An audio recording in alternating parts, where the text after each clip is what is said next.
Hi friends, ఈ స్టోరీలోకి వెళ్ళే ముందు స్టోరీ కనుక మీకు నచ్చితే లైక్ చేయండి, కామెంట్ చేయండి, షేర్ చేయండి, సబ్స్క్రైబ్ చేసుకోవడం మాత్రం మర్చిపోకండి. నీ వెంటే. రే, నువ్వేంట్రా ఇక్కడ ఈ టైంలో? లిటరల్లీ షాక్ అయ్యాను నేను వాడిని చూసి. ఏంటే, పొమ్మంటావా నన్ను? షటప్ ఇడియట్, రా లోపలికి, పిలిచాను వాడిని. నో, ఎప్పుడో మనం కూర్చునే స్పాట్లో కూర్చుందాం, రావే. బాగా చలిగా ఉందిరా. వాడి గారానికి కరిగిపోతానని తెలిసి బెట్టు చేశాను. సరే, వెళ్తున్నాను, ఇక మళ్ళీ ఎప్పటికీ రాను. సార్కి కోపం వచ్చిందనుకుంటా. దీనికేం తక్కువ లేదనుకుని ఫైనల్లీ వాడితో కలిసి టెర్రస్ పైకి వెళ్ళాను. చుట్టూ పువ్వుల మొక్కలు, మధ్యలో ఉయ్యాల అండ్ చంద్రుడి కిరణాలు. ఊహించుకోండి ఒక్కసారి, ఎంత బాగుందో కదా.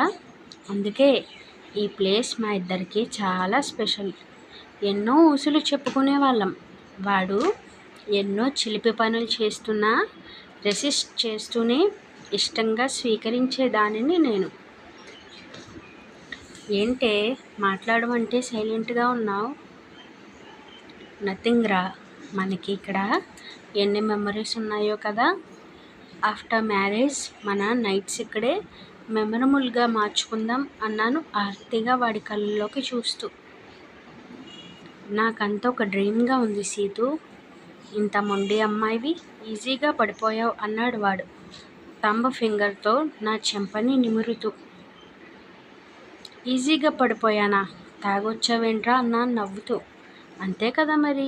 4 సంవత్సరాలు నా గురించి పిచ్చెక్కిపోయాడు వాడు. కనిపించిన వెంటనే పుట్టేది అట్రాక్షన్ అని బలంగా నమ్ముతాను నేను. టైం తీసుకుంటేనే కదా నిజమైన ప్రేమ ఆర్ కాదో తెలిసేది.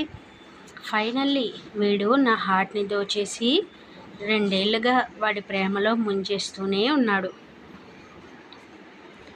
మా ఇద్దరి ఇళ్లల్లో కూడా కేవలం నా ఒపీనియన్ గురించే మ్యారేజ్ని హోల్డ్లో పెట్టారనే చెప్పాలి.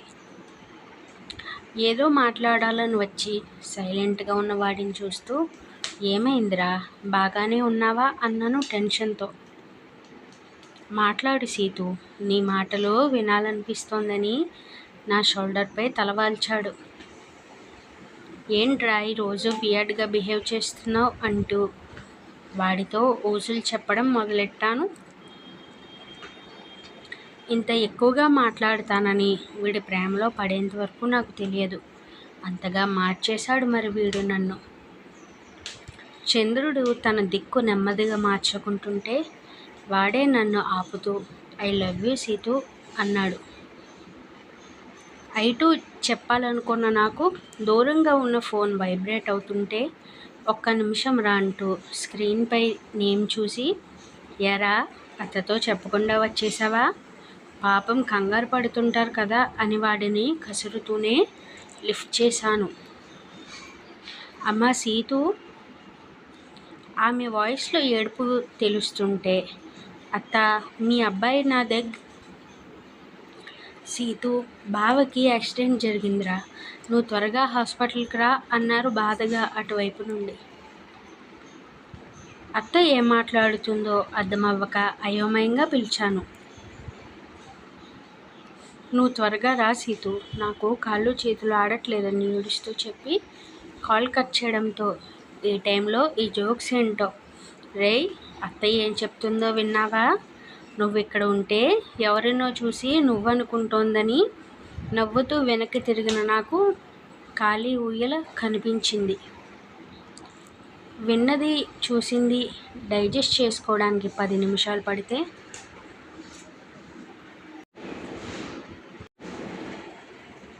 11వ నిమిషం నాకే తెలియకుండా ఫోన్ నేలజారి నా అడుగులు పరిగెత్తడం మొదలుపెట్టాయి. చేతులు విపరీతంగా షివరింగ్ వచ్చేస్తూ కళ్ళ వెంట నా ప్రమేయం లేకుండా నేను నీళ్లు కారిపోతుంటే ఫాస్ట్గా వెళ్ళి హాస్పిటల్లో వాడి పేరు చెప్పి ఆ ఫ్లోర్కి పరిగెత్తాను.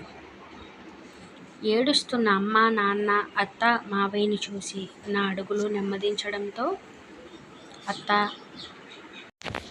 అత్త వాడు బావ కాదు, మీరు పొరబడుతున్నారు. ఇప్పటి వరకు నా దగ్గరే ఉన్నాడు. మేము చాలా మాట్లాడుకున్నామని వణుకుతున్న స్వరంతో చెప్పాను నేను. అప్పుడే ఐసీయూ నుండి స్ట్రెచర్ని బయటకు తీసుకురావడంతో అత్త అతని ఫేస్ పై క్లాత్ తొలగించి వెక్కి వెక్కి ఏడవటం మొదలుపెట్టింది. వాడి నుదుటిన బ్యాండేజ్ కనిపించి నిర్జీవంగా పడుకుని ఉన్న వాడిని చూసి నా నమ్మకం అట్టడుగు పోవడంతో ఒక్కసారిగా వాడి గుండెలపై వాలిపోయాను పెద్దగా వెక్కుతూ. మేము చాలా ట్రై చేసాం, బట్ బ్రెయిన్కి ఇంటర్నల్గా ఇంజూరీ అవ్వడం వల్ల సేవ్ చేయలేకపోయాం అని చెప్పారు డాక్టర్. కానీ ఇవేం నాకు వినిపించడం లేదు. ఆగిపోయిన గుండె చప్పుడు వాడిక లేడని నన్ను వెక్కిరిస్తుంటే, యూ చీటర్, లైఫ్ లాంగ్ ఉంటానన్నావు కదరా, ఎందుకిలా వదిలేసిపోయావని వాడి చేతిని హోల్డ్ చేస్తూ వెక్కిళ్లతో వాడి గుండెలపై ఒరుగుతూ అడిగాను. సీతూ, కంట్రోల్ యువర్ సెల్ఫ్ రా, బావ నిన్ను అన్యాయం చేసి వెళ్ళిపోయాడు, పొడుకుపోయిన గొంతుతో చెప్పారు నాన్న. నాన్న మాటలు నా చెవిని చేరట్లేదు. కాసేపటికి నా ఊపిరి భారమైంది. చిన్నగా కళ్ళు మూసుకుపోయాయి. అలానే పక్కకు ఒరిగిపోయాను. నా చెయ్యి మాత్రం వాడిని వదలలేదు. 4 సంవత్సరాలు నా వెంట తిరిగాడు. అలాంటిది అర్ధాంతరంగా వదిలేసిపోతే అంత ఈజీగా వదలగలన వాడిని నేను?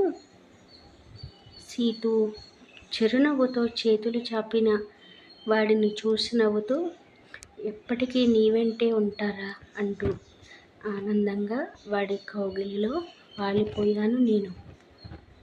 సమాప్తం. నిన్న నైట్ ఈ స్టోరీ చిన్న థాట్ రావడంతో రాశాను ఫ్రెండ్స్. ఎలా ఉందో కామెంట్ సెక్షన్లో చెప్పండి. Thanks for watching.